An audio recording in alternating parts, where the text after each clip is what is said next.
அங்குலன் என்னும் வேடன் எதிரில் எந்த ஒரு விலங்கும் நடமாட முடியாது. சாதுவான பிராணி என்றாலும் கொன்று விடுவான்.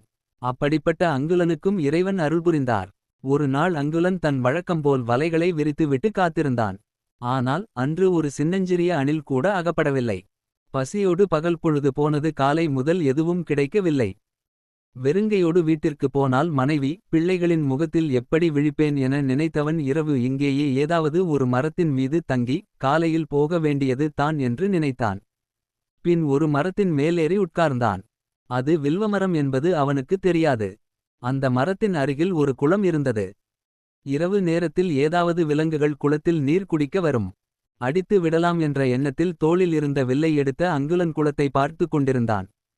குளம் தெரியாததால் மரத்தின் உச்சிக்கு சென்று நன்றாக தெரிய வேண்டும் என்பதற்காக முன்னாள் கிளைகளில் இருந்த வில்வ இலைகளை எல்லாம் உதிர்த்தான்.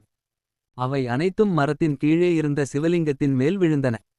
அதன் பிறகு குளம் தெளிவாக தெரிந்தது. நேரம் போனதே தவிர ஒரு விலங்கு கூட வரவில்லை.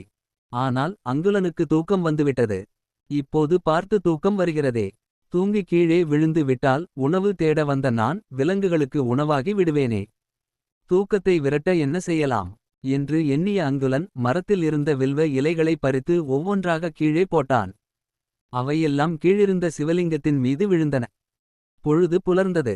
ஒரு விலங்கு கூட அகப்படவில்லை. பகல் முழுவதும் உண்ணாமலும் அதனால் இரவு தூங்காமலும் வீடு திரும்பினான். அந்த நாள் சிவராத்திரி என அறியாமலேயே அங்குலன் செய்த செயல்களை சிவன் சிவராத்திரி வழிபாடாக ஏற்றுக்கொண்டு அவனுக்கு அருள் புரிந்ததார். அதன் பலனாக சிவகணங்களின் ஒருவனாக ஆகும் பேறு அங்குலனுக்கு கிடைத்தது. தெரியாமல் செய்தாலும் கூட நல்ல செயல்களுக்கான நன்மை கிடைத்தே தீரும்.